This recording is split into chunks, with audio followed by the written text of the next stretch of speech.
Hello, and welcome to the first edition of Feline Physics. Today we're going to take a look at charge. I have here a resin rod, and you will see that when I bring it close to this pith ball, which is really just a piece of cork on a string, nothing really happens here.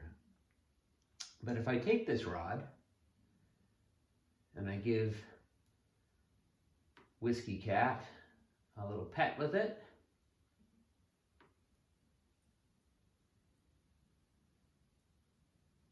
purrs away.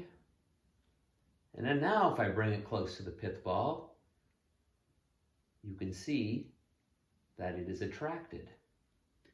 Let's go upstairs and see if we can explain this. Okay, let's take a closer look at what we just saw. The first idea we need to think about is the concept of charge. Charge is a fundamental property of matter similar to mass, only mass is mediated by the gravitational field, whereas charge is mediated by the electromagnetic field.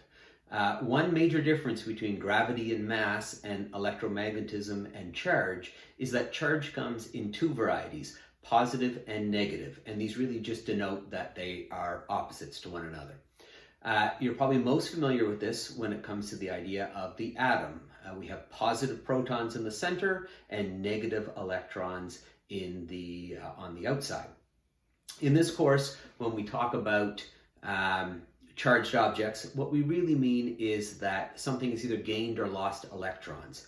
Generally speaking, matter is neutral in that it has the same number of protons as electrons, and so they cancel each other out. But if you can move some electrons onto another object, from one object to another, the object that gains the electrons is charged negatively, and the object that lost the electrons is then charged positively. This brings us to the three laws of electrostatics. In electrostatics, opposites attract, so positives will attract negatives and vice versa.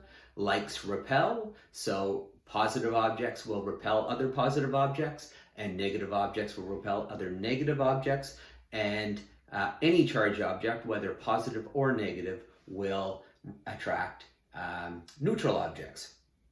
And that's what we saw with the cat and the rod and the pith ball. By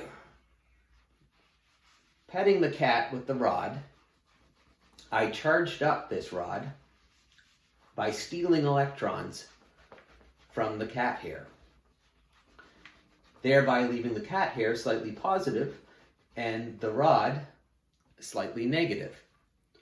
And so what happens when I bring that close to a neutral object, which we should see some attraction here, a little bit. There we go.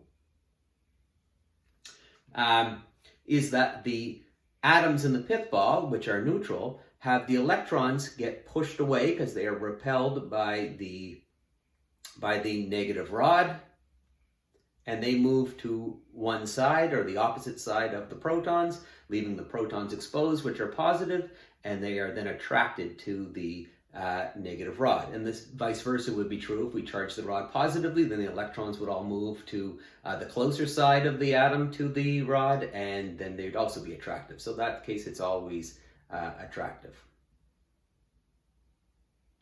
And that is why the rod is able to attract the neutral pith ball.